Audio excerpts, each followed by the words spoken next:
میرے مولا مولا مولا میرے مولا مولا مولا۔ بسم اللہ الرحمن الرحیم۔ السلام علیکم ورحمۃ اللہ وبرکاتہ۔ ناظرین، آپ دوستوں کو ہمارے چینل میں خوش آمدید۔ ناظرین، پانی اللہ پاک کی عظیم نعمت ہے۔ پانی پینے کا سنت طریقہ کیا ہے اور سنت کے مطابق پانی پینے سے ہمیں کیا فوائد ملتے ہیں، اس بارے میں آپ کو تفصیل کے ساتھ بتاؤں گا۔ حضرت عبداللہ بن عباس رضی اللہ عنہ سے مروی ہے کہ نبی کریم صلی اللہ علیہ وآلہ وسلم نے فرمایا، اونٹ کی طرح ایک ہی سانس میں پانی مت پیا کرو، ٹھہر ٹھہر کر 2 یا 3 سانس میں پیا کرو۔ جب پینے لگو تو بسم اللہ پڑھ کر پیو، فارغ ہو کر الحمدللہ کہو۔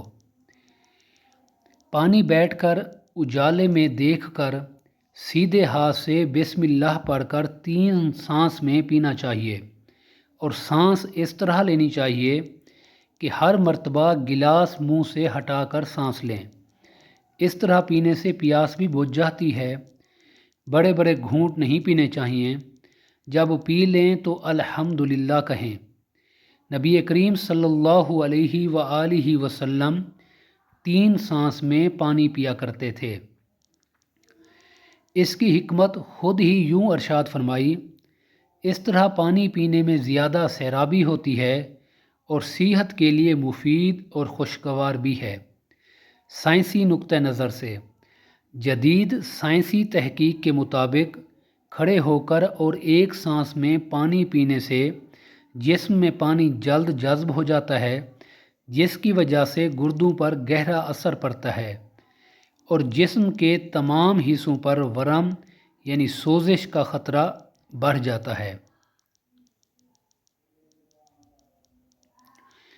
کھانے کے بعد پانی پینا معدے کی عضلات کو ڈھیلا کرتا ہے، معدے کی اندرونی جھلی کے ورم کا باعث بنتا ہے اور معدے میں اساس یعنی الکلی کی نسبت کم ہو جاتی ہے اور تیزابیت بڑھ جاتی ہے۔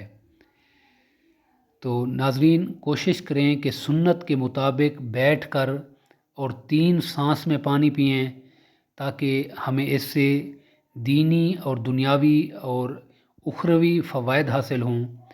دعا ہے اللہ تبارک و تعالیٰ کی بارگاہ میں کہ ہمیں دنیا اور آخرت کی بھلائی عطا فرمائے۔ السلام علیکم ورحمۃ اللہ وبرکاتہ۔